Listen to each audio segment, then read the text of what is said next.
इसी धार में था। इसी धार में? हाँ। ये पूरा गांव बह गया आपका? पूरा गांव बह गया। अच्छा। अभी भी घर कट रहा है, कोई देखने वाला नहीं है। मजदूरी करके सर दिल्ली पंजाब जैसे कमा करके किसी तरह से बाल बच्चा को पाल रहे हैं। अच्छा। वही मास्टर साहब ने कहा 2 डिसमिल 3 डिसमिल को जमीन है। हाँ। उसमें जैसे 5 परिवार हैं। हाँ। तो उसमें कैसे रहेंगे। इस बिना पे जो कोसी के कछार पे बसे गांव है, जो पहले बहुत अंदर तक हुआ करते थे, उनकी जमीनें, रिहायशी घर, उनके मोहल्ले तबाह हो गए। क्योंकि अब पानी की धारा को तो कोई रोक नहीं सकता। और रोजगार की कुछ ऐसी गारंटी करे, क्योंकि उनकी खेत भी डूब गए हैं, उनका घर भी डूब गया। तो बिल्कुल ही अनाथों की तरह तो भाई सरकार के भरोसे हो। कई बार तो बांध टूटते हैं, बांध को भी पार करने की संभावना रहती है। तो ऐसे में जो खेतीहर भूमि है, लो लैंड होने की वजह से और कोसी में पानी बढ़ने से उसकी भी उपज जो है कम समय के लिए हो पाती है। यानी कि कृषि व्यवसाय में भी कमी आई। और पलायन का बहुत बड़ा कारण बिहार से ये भी है, और खास करके मिथिलांचल एरिया से। वहाँ आपका बीच में घर था? बीच में घर था। बस्ती के उस साइड में नदी था। अच्छा। बस्ती जो है ना, उससे पश्चिम नदी था। हाँ। और बीच में घर था। वहाँ से कट करके यहाँ पे आए, यहाँ से फिर यहाँ आए, यहाँ से फिर वहाँ गए। कितनी बार आप करीब विस्थापित हुए होंगे? 6 बार हुआ। ओह। और कितने सालों में के पिछले? ये साल लमसम में 10 साल 15 साल हुआ है। 15 साल में 6 बार करीब। दोस्तों नमस्कार, मैं इसमें एक नदी किनारे खड़ा हूँ। नदी आप देख सकते हैं, बहुत ही विस्तारित नदी है। ये कोसी है, जिसको कि बिहार का महाशोक का दर्जा दिया जाता है। और अगर इसके विस्तार के बारे में आपको बताएं कि ये जो है एक धार आपको जो दिख रही है, ये नेपाल की तरफ से आ रही है। जो इसके विपरीत जहाँ से नदी शुरू होती है, वो नेपाल की जो पहाड़ियाँ हैं, वहाँ जो पानी इकट्ठा होता है, फिर इधर नदी में छूटता है और तो कोसी का रूप लेता है। और कोसी नदी जो है, ये जो एक धार आपको दिख रही, इसी तरह से दसियों धारें होंगी जो आपस में बटी हुई हैं एक दूसरे से कुछ दूरी पर। और बीच बीच में गांव हैं, और कुछ गांव तो इसी धार के बीच थे, वो बह गए और उनके लोग वहाँ से हट करके दूसरी जगह बसना पड़ा। ये जो मेरचा गांव है, आप देख रहे होंगे, ये इसके यहाँ घर बसे हुए हैं, आप देख लीजिए। ये मेरचा गांव बताया जा रहा है कि 10 साल पहले इसी कोसी की एक धार के बीच बसा हुआ था, और 10 साल पहले उजड़ करके उनको फिर यहाँ आना पड़ा है। तो इसी के साथ किस तरह से कोसी काटती है गांव को, किस तरह से गांव को बहा ले जाती है, उसका साक्षात और एक जीवंत उदाहरण अपनी नज़रों के सामने से आप देख सकते हैं।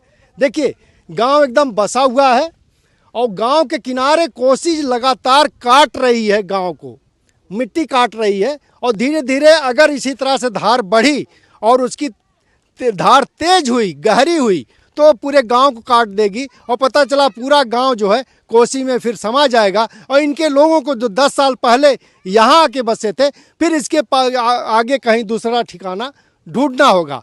और बताया जाता है कि यहाँ जब ये लोग बसे तो इनको ज़मीनें देनी पड़ी या ज़मीनें खरीदनी पड़ी, उसके बाद ही यहाँ बस पाए थे। और इस कोसी को जो है दरभंगा से जोड़ने के लिए सुपौल को, यहाँ एक देखिए एक ब्रिज बन रहा है, सेतु। ये जो है क्या बकौर से भेजा तक, ये बकौर इधर इसी किनारे पर है और भेजा जो है दूसरे किनारे पर। बताया जाता है कि 10 किलोमीटर लंबा जो है ब्रिज बन रहा है। आप उधर देखिएगा, सीधा दिखाइए, और देखिए वहाँ जो है तमाम जो ब्रिज के जो है इंजीनियर्स लगे हुए हैं, और तमाम वहाँ साजो सामान इकट्ठा है, हरा सा को दिख रहा है। वो निर्माण की प्रक्रिया चल रही है, और बताया जा रहा है कुछ सालों में तैयार हो जाएगा। तो बीच से एक रास्ता मिल जाएगा लोगों को वहाँ से पार करने का। नहीं तो यहाँ से स्टीमर से लोग जाते हैं, और चूँकि कोसी के उस पार भी गांव बसे हैं, रिश्तेदारियाँ हैं, यहाँ से वहाँ से जुड़े हुए हैं, तो आना जाना पड़ता है, लिहाजा उनको इन स्टीमर्स का और नाव का सहारा लेना पड़ता है। तो अब हमारे साथ एक साथी स्थानीय है, आइए, बदरुद्दीन जी। आपका नाम बदरुद्दीन जी है जी? पूरा नाम बताइए। मोहम्मद बदरुद्दीन।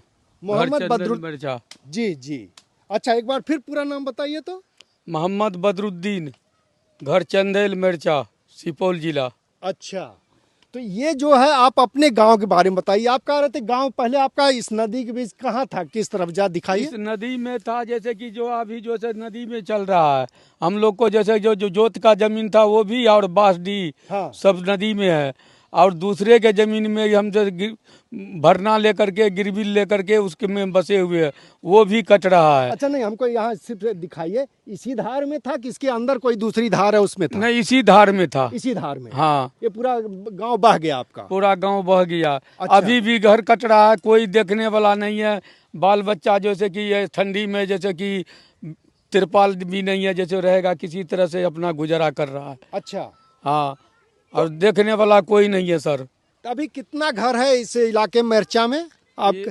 300 घर का तो मोहम्मदैन का है। हाँ। उसके बाद जैसे 400-500 घर करीब जैसे यादव मंडल अच्छा। गोरी का है। अच्छा। कुम्हार का है। हाँ। हाँ, तो कितने यहाँ से जैसे आय का स्रोत क्या है, खर्चा पानी कैसे, जीवन कैसे चलता है लोगों का? मजदूरी करके सर दिल्ली पंजाब जैसे कमा करके किसी तरह से बाल बच्चा को पाल रहे हैं। अच्छा। अगर सरकारी तरफ से तो कोई हम लोग को जैसे एक तिरपाल भी नहीं दिया गया है और नहीं रहने के लिए जगह पुनर्वास मिला है।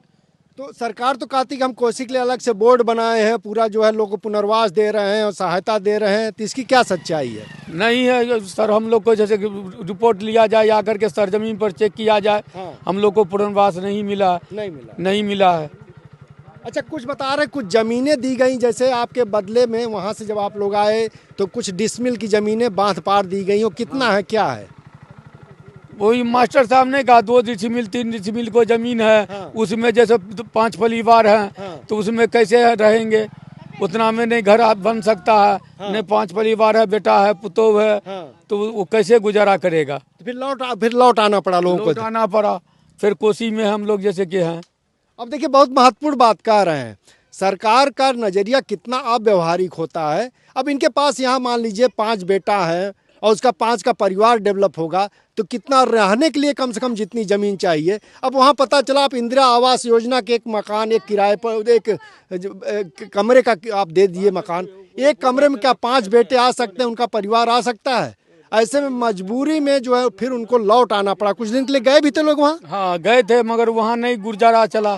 तो फिर हम लोग फिर कोसी में आकर के जैसे कि किसी से जमीन गिरी ले करके उसमें बसे हुए हैं। बिल्कुल। अब सरकार के पट्टे तो दर्ज हो गया, हमने सबको दे दिया पुनर्वास। अब अपना प्रचारित कर रही है। हाँ, हम लोग को कुछ भी नहीं मिला। कुछ नहीं। आज अभी जैसे 500 घर का बस्ती जैसे कट गया है। हाँ। हिंदू और मुसलमान का। अभी तक कोई जैसे उसका जैसे कि सूचना नहीं मिला जहाँ ये लोग को कैसे गुजर जाएगा, कहाँ रहेगा, क्या खाएगा, क्या पहनेगा, कोई नहीं, कोई सहायता नहीं मिला। मतलब कई पीढ़ियों से संकट चलता चला आ रहा ना। हाँ, तो 10 साल पहले कटा है। और तब से जैसे कटिए रहा है। और जब भी अपना जमीन जगह छोड़ के दूसरे जगह में गए, दूसरे मौजे में, वो भी जैसे कटने वाला है। अब हम लोग को कोई गुजारा नहीं, जो कहाँ रहेंगे। नहीं, सुनिए मनोज जी, थोड़ा समय आपसे, क्योंकि अब थोड़ा और इसके विस्तार में हम जाना चाह रहे थे। तो ये गाँव की तस्वीर रही मेरचा जो है। हाँ, लेकिन पूरा जो तस्वीर, क्योंकि कोसी तो बहुत बड़े इलाके को पूरा सीमांचल कवर करती है, तो इस तरह से कितने जिले आ जाते हैं और कितनी आबादी आ जाती है इसकी चपेट में? देखिए, जैसे आपने पहले ही कहा कि बिहार का शोक कहा जाता है। दरअसल ये कोसी नेपाल से निकलकर बिहार में अंत में जाके गंगा नदी में मिलती है। तो ये भीमनगर का इलाका है जहाँ पे बैराज बना हुआ है और वहाँ पे 56 फाटक हैं। जब भी हिमालय में बर्फ का पिघलान ज़्यादा होता है और नेपाल के क्षेत्र में दबाव बढ़ता है, तो ये नियमानुसार अपने अपने हिसाब से गेट खोलते रहते हैं। जैसे अभी हाल ही में 56 गेट खोलना पड़ा। 56 गेट खोलने का मतलब है कि पानी का दबाव बहुत ज़्यादा था और कोसी में बहुत बड़ी मात्रा में पानी छोड़ा गया। अब भीमनगर से लेके आप देखिए सुपौल, फिर खगड़िया, सहरसा, फिर पूर्णिया, कुर्सेला इलाका होता हुआ ये नदी जाके गंगा में मिलती है। अब ये पूरा क्षेत्र पहले इसको 2 तरफ से, एक तरफ आप जिधर मधुबनी की तरफ देख रहे हैं, जब अब मैं यहाँ खड़ा हूँ तो हम सुपौल जिले में खड़े हैं। ठीक है। और नदी जो नदी के उस पार मधुबनी जिला है और उसको इस पुल के द्वारा जोड़ा जा रहा है। ठीक। अब सवाल है, दोनों किनारे प्रभावित होते हैं। बिल्कुल। अब दोनों किनारे पे बहुत पहले एक बांध बनाया गया कोसी को तटबंध के रूप में कि पानी से बाहर ना जाए। लेकिन सबको मालूम है, सरकारों को भी मालूम है, चाहे पिछली सरकार रही है, आज की सरकार है, कि कोसी की धारा अपना दबाव के हिसाब से अपनी धाराएं बदलती रहती हैं। इस बिना पे जो कोसी के कछार पे बसे गांव हैं, जो पहले बहुत अंदर तक हुआ करते थे, उनकी जमीनें, रिहायशी घर, उनके मोहल्ले तबाह हो गए। क्योंकि अब पानी की धारा को तो कोई रोक नहीं सकता, लेकिन सरकार के हाथ में कम से कम एक चीज जरूर है कि वहां के बासिंदों को कम से कम इज्जत के साथ रहने के लिए, पुनर्वास के लिए जगह और उसके अलावा रोजगार की कुछ ऐसी गारंटी करे, क्योंकि उनकी खेत भी डूब गए हैं, उनका घर भी डूब गया, तो बिल्कुल ही अनाथों की तरह। तो भाई सरकार के भरोसे है वो। तो कितनी आबादी जो है पूरा कोसी किनारे सीमांचल में प्रभावित होती है कोसी से? मैं आपको कह सकता हूँ करोड़ों की आबादी, करोड़ों की आबादी। अब आप देखिए, भीमनगर से, सुपौल जिला से शुरू होकर अगर मैं कह रहा हूँ कि कटिहार पूर्णिया के आसपास जाके गंगा में मिलती है कोसी, तो ये बहुत बड़ा बेल्ट है। इसमें 3-4 जिला कवर होता है। तो 3-4 जिला में, अच्छा, सबसे बड़ी बात है कि कोसी में रेंज में कृषि के अलावा मछली पालन एक बड़ा व्यवसाय बहुत पुराना रहा है, और यहाँ के लोग नदियों पे निर्भर बहुत रहे। तो उसमें मछलियों का कारोबार, मछलियों को पकड़ना, तो आप समझे कि तटबंध के आसपास बसे हुए गांव में बहुत सारे लोग हमेशा रहे हैं। तो ये सारे, अब आप कहेंगे करोड़ों की जनसंख्या है जो इस कोसी के इस विपदा में प्रभावित होते हैं। मैं तो ये मान सकता हूँ कि कोसी एक नदी है, भव्य नदी है। मैं भी ये जानता हूँ कि पानी की धारा को कोई रोक नहीं सकता है, लेकिन मैं एक बात जरूर ये समझता हूँ कि इससे प्रभावित लोगों को कम से कम ऐसी राहत सरकार के द्वारा या स्थानीय निकायों के द्वारा या जो भी व्यवस्था की जाए, उसके द्वारा उनको इतनी राहत दी जाए कि वो इज्जत के साथ अपना जीवन बिता सके। ये बहुत महत्वपूर्ण सवाल है जी। अब इसी से, क्योंकि आपने इशारा किया, जो एक महाशोक के तौर पर चिन्हित किया जा रहा है कोसी को, इसी को कहिए तो समृद्धि के, कहिए तो केंद्र के तौर पे चिन्हित किया था। मछली का उत्पादन है, नहरों में पानी की व्यवस्था कोसी से ले जा सकते हैं, बांध बना करके कोसी का इस्तेमाल आप बिजली उत्पादन के लिए कर सकते हैं। तमाम ऐसे अल्टरनेटिव व्यवस्थाएं की जा सकती हैं अगर सरकार की इच्छा शक्ति हो या सरकार करना चाहे तो जो शोक को जो है शक्ति में बदलने का जो एक माध्यम हो सकता है, इस दिशा में क्या सरकार नहीं बढ़ पा रही, सोचा नहीं गया है, क्या कमियां रह जा रही? नहीं, देखिए, इसमें बांध बना के बिजली उत्पादन की संभावना तो बहुत सीमित है। क्योंकि उसकी अपनी कुछ भौगोलिक संरचनाएं होती हैं जो कि कम से कम इस लो लैंड एरिया में नहीं हो सकता। नहर का पानी और मछली, नहर का पानी, इसके अलावा मछलियों के पालन का, इसके अलावा आप इस नदी, आप जानते हैं कि नदी जीवन है, आपको जीवन देती है, सिर्फ पानी नहीं है, और आपको रोजगार, व्यवसाय के तमाम अवसर प्रदान करते हैं। हाँ, ये सच बात है कि कोसी का रौद्र रूप के समय थोड़ी दिक्कतें होती है, लेकिन अगर लंबी योजना के तहत कोई भी सरकार अगर चाहे तो कोसी को बहुत ही बेहतर इस्तेमाल किया जा सकता है। अब समस्या क्या है कि कोसी सिर्फ इस रूप में लोगों को प्रभावित नहीं करती। बिहार गरीब देश है, गरीब राज्य है देश का, और यहाँ की बड़ी आबादी हमेशा से कृषि पे व्यतीत रही है। कोसी का बड़ा हिस्सा मिथिलांचल से होके गुजरता है और आगे भागलपुर के आसपास जाकर के वो मिलता है जाकर के गंगा में। अब आप ये देखिए कि यहाँ का बहुत बड़ा हिस्सा, जब इसमें पानी बहुत बढ़ता है और लो लैंड होने की वजह से इसका फैलाव बहुत विस्तृत हो जाता है। कई बार तो बांध टूटते हैं, बांध को भी पार करने की संभावना रहती है। तो ऐसे में जो खेतीहर भूमि है लो लैंड होने की वजह से और कोसी में पानी बढ़ने से उसकी भी उपज जो है कम समय के लिए हो पाती है, यानी कि कृषि व्यवसाय में भी कमी आई। और पलायन का बहुत बड़ा कारण बिहार से ये भी है, और खास करके मिथिलांचल एरिया से। जी, आपका क्या शुभ नाम बताइए अपना? बैजनाथ मुखिया। आप इसी इलाके में रहते हैं? हाँ जी, यहीं पर रहते हैं। तो क्या काम करते हैं आप? यही मछली उछली मारते हैं। मछली उछली मारते हैं। तो अपना खेत वोत जो है नहीं है। तो जो पहले भी आपका घर भी उधर उस हमारा बीच नदी में पड़ता है। वो जो पुल बन रहा है वहाँ पे पहले नदी था। वहाँ आपका बीच में घर था? बीच में घर था। बस्ती के उस साइड में नदी था। अच्छा। हाँ, बस्ती जो है ना उससे पश्चिम नदी था। हाँ। अब बीच में घर था, वहाँ से कट कर यहाँ पे आए, यहाँ से फिर यहाँ आए, यहाँ से फिर वहाँ गया। कितनी बार आप करीब विस्थापित हुए होंगे? 6 बार हुआ। ओहो। और कितने सालों में पिछले साल लमसम में 10 साल 15 साल हुआ है। 15 साल में 6 बार करीब? 6 बार। तो एकदम बंजारों की तरह आप जो है परिवार रह रहा है? हाँ, वैसे ही रहता है बंजारिन की तरह। अपना कहीं पे तंबू, जैसे पानी आया तंबू डाल दिया, फिर पानी गया, फिर घर को सफा सुथरा किए, फिर रहने लगे। अभी फिर कटनिया जा रहा है, फिर यहाँ से फिर भागेंगे, फिर यहाँ से दूसरे जगह व्यवस्था करेंगे। तैयारी फिर शुरू हो गई होगी। हाँ? तो तैयारी हो गया है, नदी किनारे में घर हो गया, कट गया कितना को, मतलब रात में सोते समय भी तो लगता होगा कि पानी कहीं आज ही न आज बहा ले जाए, कट जाए। आज ही न कटे। हाँ, ऐसे कटनिया गिरते रहता है। ये दो रोज में कटा है यहाँ से, अच्छा। ये 2 रोज में कटा है। ओ आज तो कटनिया कुछ शांत है, नहीं तो कटते रहता है।